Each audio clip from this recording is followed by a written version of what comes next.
Okay, guys, so today is day 11 of the 12 curly days of Christmas. And so we're coming to our close. And so, what I wanted to end or somewhat kind of close it all together or sum it all up is with my new set of new natural tips. Now, I've done a video before, which I will attempt to link a video for the first time ever. I did a tip video before, and a lot of people were very open to it, very receptive to it. So these are the rest of the things that I basically have learned during my first year of being natural. So we're going to go ahead and get started, and they're not in any particular order of importance. So the first thing that I definitely want to emphasize is probably the most, well, maybe it is one of the most important ones, which is work in sections. When it comes to your hair, work with your hair in sections.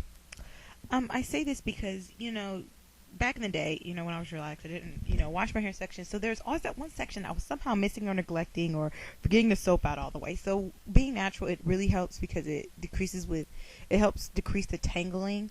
And then it also helps you not overuse a product because you're working with a small section, so you're not using this special, well, mainly when it comes to shampoo, using this big glob of shampoo, or what else? It helps you distribute the product more evenly. So yeah, I can make a bottle of shampoo last 2-3 months. I mean, that's how I stretch my samples so far, is because I'm not, generously like using too much of everything unless it calls for it. So the next tip I'm going to say is you need to know your ingredients. And when I say knowing your ingredients, I mean mainly knowing their function, and how they're supposed to work and what they do. When you know what your ingredients do or how they're supposed to function, it kind of makes you, one, I'm not trying to enable anybody, but it makes you a successful product junkie, because when you're getting something, if it's a styler, if it's a sealer, if it's a moisturizer, if it's a cleansing, or if it's clarifying. So it's kind of like you're putting holes, you're substituting another product for another product to try out, but it's still functioning the same way. And not only that, it helps you from basically rebuying something that you already have, because a lot of natural things basically all have the same ingredients, and all you're doing is paying either higher price or a lower price for one extra ingredient or missing ingredient or one less ingredient. So you'll have true diversity in your cabinet. The next thing I am going to emphasize is you need to establish a routine. This is so important. With a routine, the benefits of having a routine is that you'll really bring some order to your whole hair process. Most of the time when you establish a good routine, your hair is healthier because of it. You're not trying random things and hitting and sticking and missing. When you have an established routine, you'll be able to pinpoint faster if something has gone awry with your hair or if something's really working for your hair. My other tip, I guess tip A, 2A about establishing a routine, is that make sure it's a routine that you can keep up when you're at your busiest. I originally had some different routines, and I had to stop them and had to kind of somewhat tweak my routine because I got busy. So, the most I can commit to is a 15-minute pre-poo, a shampoo, at least a 30-minute deep condition, a leave-in, and then my protective style for the week. That's what I could commit to. That's my routine. Okay, the next tip I'm going to give you is an oldie but a goodie. Shrinkage. It still happens. It still sucks. And you still need to move on. Moving on. Next tip. Oils do not moisturize your hair, with the exception of a few, which is avocado oil, coconut oil, and olive oil. And really, I'm still trying to do some research on that because they just say it penetrates the hair shaft. I'm just like, so if something penetrates the hair shaft, it moisturizes?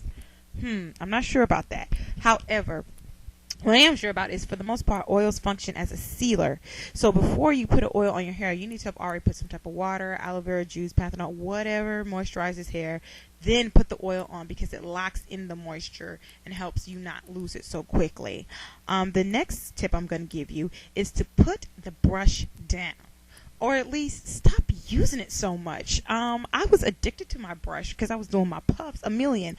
I couldn't figure out why my edges weren't growing as fast as the rest of my head. The problem was that I was brushing my hair a little too much, a little bit, yeah, basically a little too much. So now when I use a brush, I use it sparingly. I don't use it as often.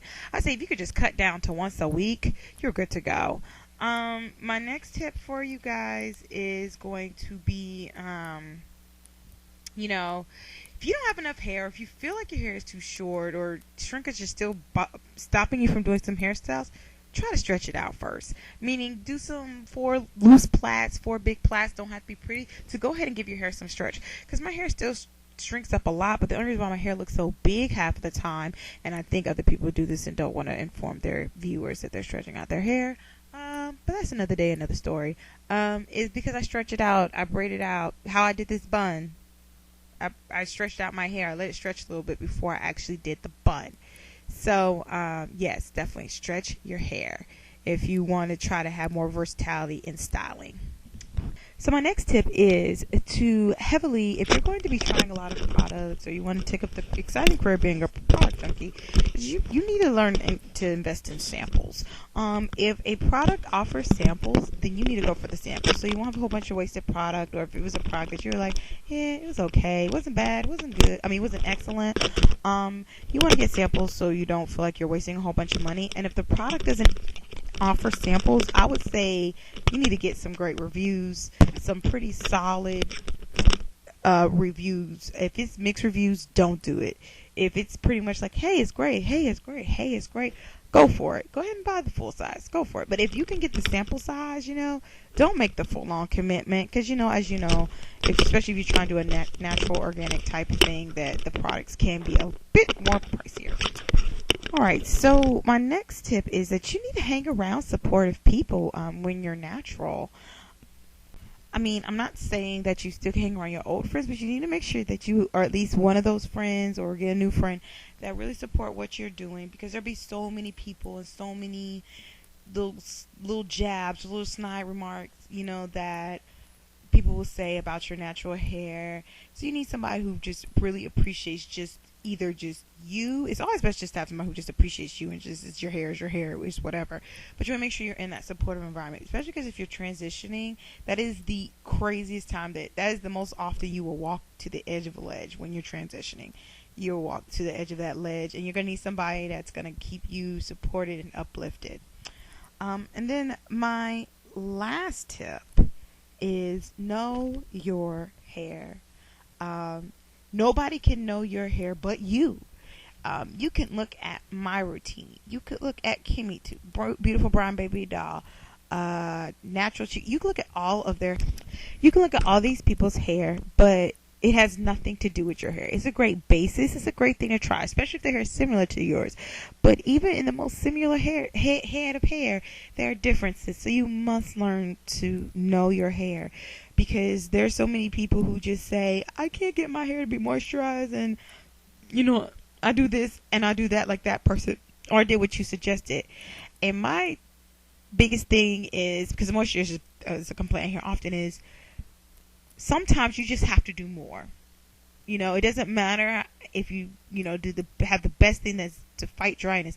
Sometimes you just have to moisturize more. Sometimes it doesn't matter how much you want to love heavy butters and oils. Your hair is just too fine or whatever. Your hair is going to be an oily, greasy, sticky mess.